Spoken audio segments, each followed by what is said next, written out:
ครับวันนี้จะมาอู้เรื่องปัญหาในการเขียนภาษาปริวัติละนานะครับก็เนื่องจากภาษาละนานั้นนะครับ กับภาษาไทยนั้นนะฮะระบบการผ่านเสียงมันคนละระบบกันนะครับเพราะนั้นมันเวลาเราเอาภาษาไทยมาบรรยายภาษาละนาเนี่ยมันบัดตรงบัดตัดกันนะครับทีนี้เราจะเขียนอย่างไรนะครับมันก็มีปัญหากันมาตลอดนะครับเพราะว่ามันต่างคนต่างเขียนนะฮะต่างมันอยู่หลายที่หลายต่างกันมันบ่มีจุดศูนย์กลางที่จะ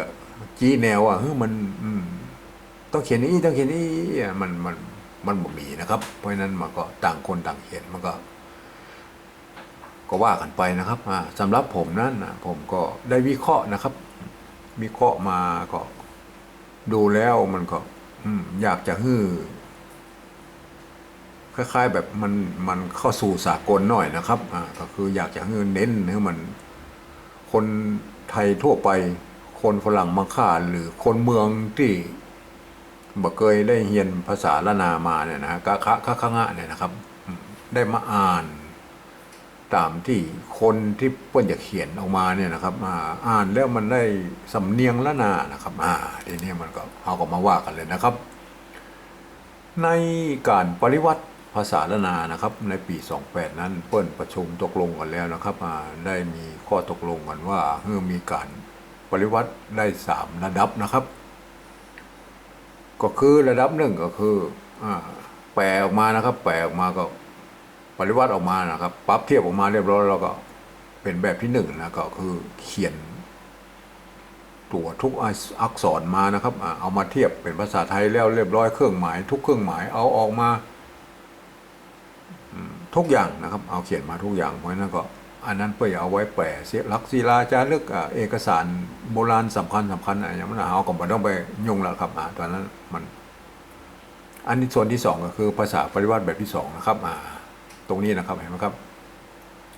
ภาษาปริวัติแบบที่2นี่ก็คือการปรับเทียบเอาภาษาละนาภาษาไทยนะครับยืมอักษรมันมาปรับเทียบนะครับแล้วก็ประกอบคำขึ้นมากับแบบภาษาไทยนั่นนะครับแล้วก็เขียนขึ้นไปนะครับเพราะว่าอย่างนี้นะครับเห็นไหมตัวกะนะครับก็ยืมตัวคอควายมาเป็นเนี่ยนะครับมันก็แต่ถ้าเราตรวจเทียบไปนะก็เขียนพอหูเรื่องนะครับอันนี้ก็มันก็คนที่จะอ่านจะต้องมีหูภาษาละนามามันก็เผยแพร่มันได้อยู่ดีนะครับมันก็เผยแพร่ให้คนอื่นอ่านมาได้อยู่ดีนะครับก็คืออันที่จะเผยแพร่นะควรจะเป็นภาษาปริวัติแบบที่3นะครับเห็นไหมครับภาษาปริวัติแบบที่3นี่หลักการก็คือเอาภาษาไทยทั้งรุ่นมาเขียนนะครับภาษาใดทั้งรุ่นมาเขียนเลยนะครับตามสำเนียงกำอู้ในภาษาละนาแต่ก็ยังว่านะมันต้องมีข้อจำกัดพอสมควรเพราะระบบการผ่านเสียงในภาษาไทยกับภาษาละนามันเหมือนกันนะครับเพราะฉะนั้นมันจะบัดตัดบัดตรงเสียงกันตรงเสียงโทหรือเสียงโทพิเศษเนี่ยนะครับในภาษาไทยก่อนนะครับในภาษาไทยระบบการผ่านเสียงก็มีไม้เอกไม้โทไม้ตีไม้จัตวามีอยู่4ไม้นะครับเห็นไหมครับเพื่อจะผ่านเสียงออกมากากาโทปกตินะครับกานะครับกเสียงโทพิเศษเปิ้นมีนะครับเปิ้นมีกนะครับทีนี้เรามาโอ้ถึงภาษาละนาแล้วครับภาษาละนาเปิ้นมันจะอย่างนี้นะครับกอไก่ในภาษาละนาเนี่ยตัวกอเนี่ยนะครับเปิ้นมี2ตัวนะครับก็คือตัวกะนะครับอักษรสูงเห็นไหมครับตัวนี้ตัวกะนะครับตัวกะนะครับเห็นไหมครับวรรณยุกต์มันมี2ตัวคือไม่เอกไม่โทหรือไม่เยาะหรือไม่ขอจ้างเนี่ยนะครับเปิ้นก็เปลี่ยนกันเยาะเปลี่ยนกันซัดเข้าไปก็ได้ออกมา6เสียงนะครับเห็นไหมครับกานะครับอันนี้อ่านว่ากานะครับกาโทปกตินะครับกานะครับออกเสียงว่ากานะครับ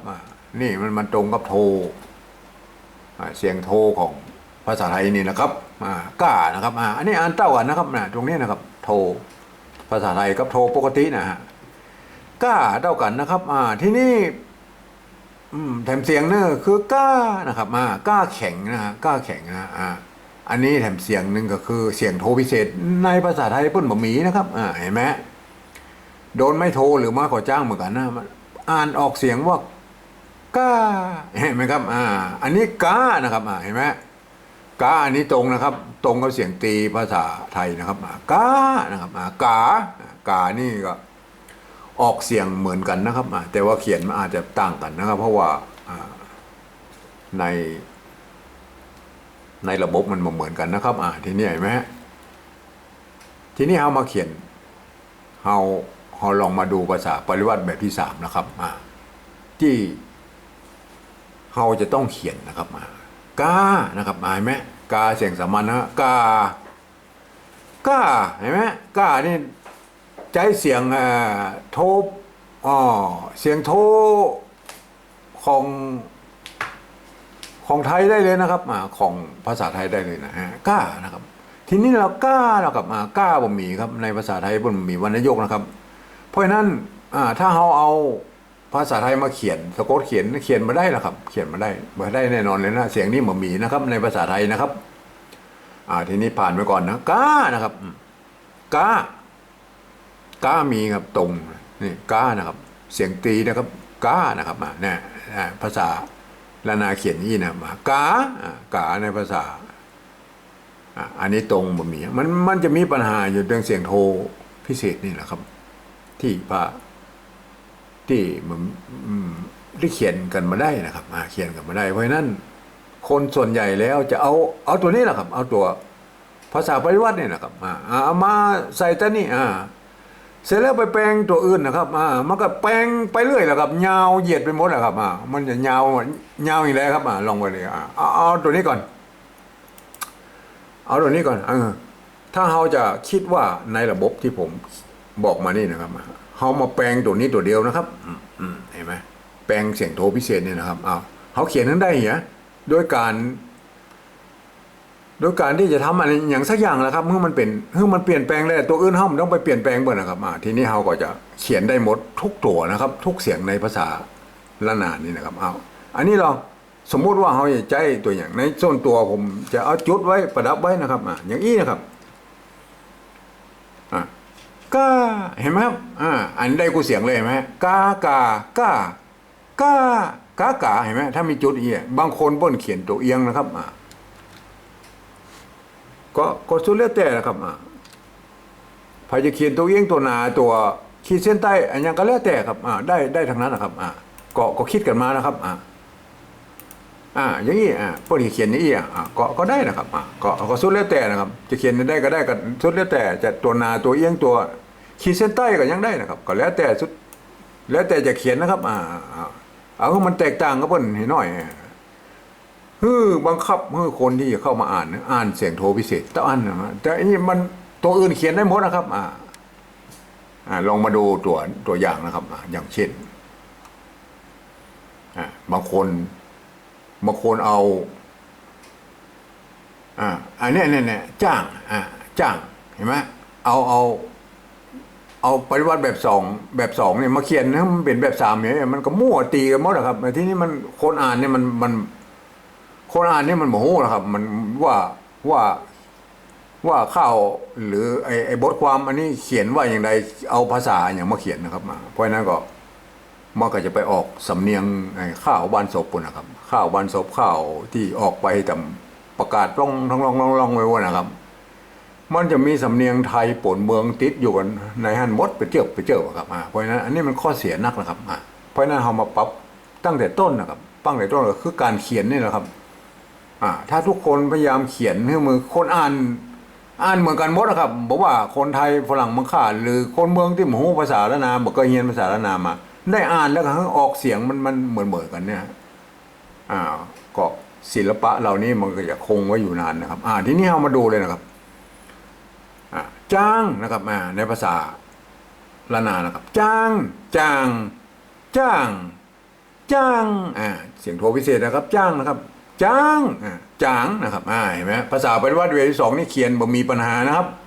เพราะการยืมเอาอักษรมาปั๊บเทียบเขียนลงไปนะครับแต่คนจะมีปัญหาก็คือคนอ่านนั่นนะครับคนอ่านจะต้องรู้ภาษาละนานะครับจ้าง จางเห็นไหมคนอ่านจะรู้ถ้าคนอ่านบอกฮู้ภาษาละนาก็อ่านช้างจางช่างจ้างช้างจางเห็นไหมมันเบี้ยวไปหมดแล้วครับมันเบี้ยวไปหมดเพราะฉะนั้นคนอ่านจะต้องรู้ภาษาละนานะครับที่นี่ภาษาปฏิบัติแบบสามเนี่ยเขียนเพื่อให้คนที่บอกเคยเรียนภาษาละนามาเป็นคนไทยฝรั่งมะค่าหรือคนเมืองที่รู้ภาษาละนามาอ่านนะครับอ่านตามแบบฉบับภาษาไทยว่ายกเว้นยกเว้นคำที่เฮาดัดแปลงนี่นะครับ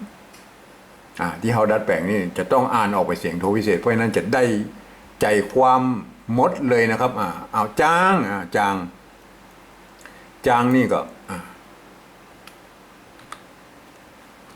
ขอจางหูจักก็ครับขอจางขอจาง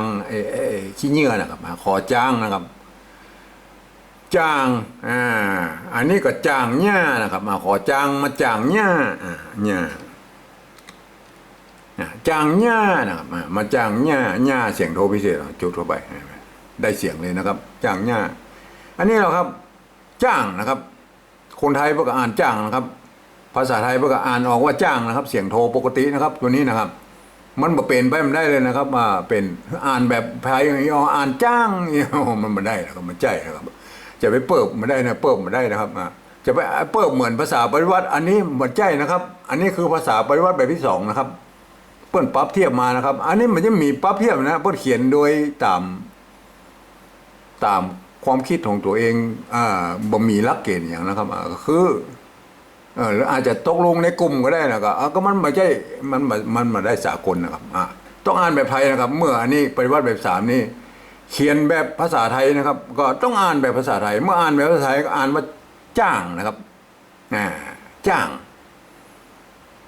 นี่ก็จ้างซอเห็นไหมจ้างซอเห็นไหมจ้างซออันนี้เราครับ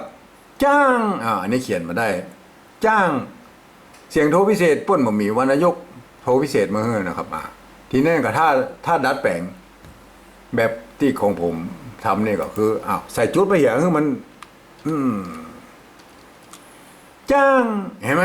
บังคับเลยนะฮะมันจะเป็นใครก็จ้างนี่เข้ามาอ่านต้องอ่านจ้างเสียงโทพิเศษนะจะเป็นคนไทยฝรั่งมังค่าหรือคนเมืองที่รู้ภาษาละนาต้องอ่านจ้างเห็นไหมครับ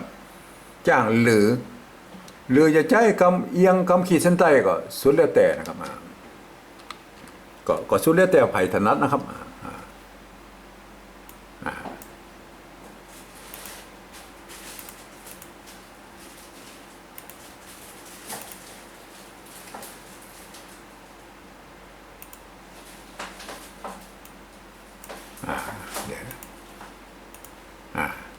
คำเอียงคำขีดเส้นใต้ก็สุดแล้วแต่นะครับเห็นไหมเสร็จแล้วก็เขียนคอมเมนต์ไว้ทั้งรูปเนี่ยนะว่าลักษณะที่ผมเขียนอย่างนี้ขอให้อ่านออกเสียงโทพิเศษนะต้องหู้จักนะครับใครจะมาอ่านภาษาละนาต้องหู้จักเสียงโทพิเศษนะครับจ้างเห็นไหมครับอันนี้ตรงเห็นไหมเสียงตีนี่มันมีปัญหานะครับมันจะต้องเอาจอจานมาเขียนหมดในปริวัติแบบที่สามนี่นะครับมันแบบต้องมาเทียบมาได้นะครับเพราะว่าเอาภาษาไทยมาเขียนนะครับตัวจอจานนี่เป็นอักษรกลางนะครับกจดตบปอนะครับเห็นไหมเสียงตรีจ้างนะครับเห็นไหมในนี่เขียนว่าช้างนะครับถ้าอ่านว่ายี่มันไม่ได้นะครับต้องอ่านว่าจ้างนะครับในภาษาเหนือต้องจ้างนะครับอันนี้กำเสียงจรวาก็มีปัญหาเพราะว่าจางนะครับอันนี้มันตัวจะนะครับ